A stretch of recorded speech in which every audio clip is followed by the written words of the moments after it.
Syederalun, ratusan aparatur sipil negara atau ASN mulai dari Sekda Biren, para kepala dinas, pegawai kontrak, tenaga bakti, para siswa, santri, dan masyarakat dari berbagai elemen pada Selasa 11 Oktober 2022 melakukan zikir, doa, dan mengikuti tausiah bersama di Masjid Agung Sultan Cempa Biren. Para pegawai sejak pukul 8.30 waktu Indonesia bagian Barat berdatangan ke Komplek Masjid Agung Biren.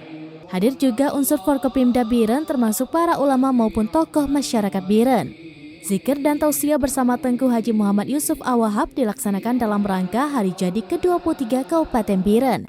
Bagian dalam masjid maupun teras bagian luar dipenuhi para ASN maupun kalangan lainnya yang mengikuti zikir bersama yang dipimpin oleh Tengku Khalili Jenib. Sekda Biren Insinyur Ibrahim Ahmad mengatakan sebagai masyarakat Biren wajib bersyukur dengan menjadikan hari kelahiran Kabupaten Biren sebagai sebuah inspirasi dan motivasi untuk mengisi kembali setiap detik perjuangan kehidupan daerah dengan karya dan prestasi.